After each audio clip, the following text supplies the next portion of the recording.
కాసాని జ్ఞానేశ్వర ఆ రోజు కనుక మిత్రులారా మంచి చేయడానికి మనం ప్రయత్నం చేద్దాం. మీరు ఒక మాట గమనించాలి.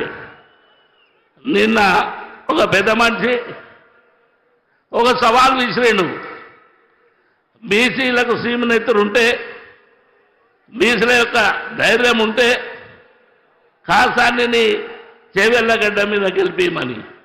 ఆయనకి ఇక్కడి నుంచే సవాల్ ఇస్తున్నా, తప్పకుండా చేవెళ్ళగడ్డ మీద కాంగ్రెస్ గెలుస్తుంది. కాసాని జ్ఞానేశ్వర్ గెలుస్తున్నాడు.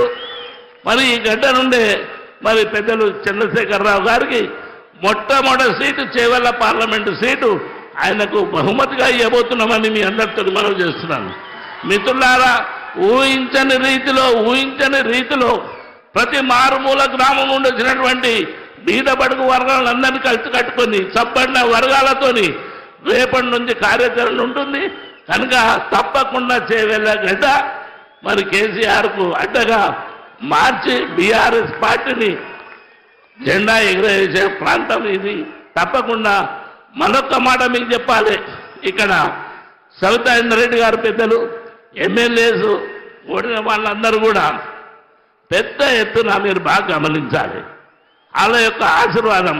నేను 1% తిరిగితే 99% రాత్రి మగనకుండా వాళ్ళు తిరుగుతున్నారు. వాళ్ళ యొక్కది ఆశలను ఎప్పుడు అడియాసలు చేయను.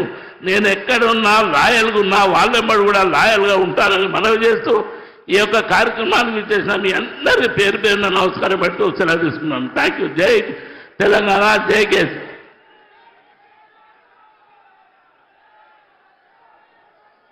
అన్న నమస్తే. మాకు ఇక్కడ చేవేళ్ళలో ఒక సెంటిమెంట్ అన్న, మీరు వస్తున్నారు, ఎర్రటి ఎండ ఉంది, మీరు బయలుదేరిండి, ఇక్కడ మబ్బులు వచ్చినాయన్న. ఇదే ఇండికేషన్. ఖచ్చితంగా చేవేళ్ళ గడ్డ మీద గులాబీ జెండా ఎగరైపోతా ఉన్నాం. మన గౌరవనీయులు, మన అధ్యక్షులు, మన ప్రియతమ నాయకులు, తెలంగాణ సాధించిన నాయకుడు, తెలంగాణ అన్ని రంగాల అభివృద్ధి చేసిన నాయకులు గౌరవనీయులు శ్రీ కల్వకుంట్ల చంద్రశేఖరరావు గారు వారి అమూల్యమైన సందేశాన్ని మాకు దశా దిశ నిర్దేశించాల్సిందిగా కోరుతా ఉన్నాను.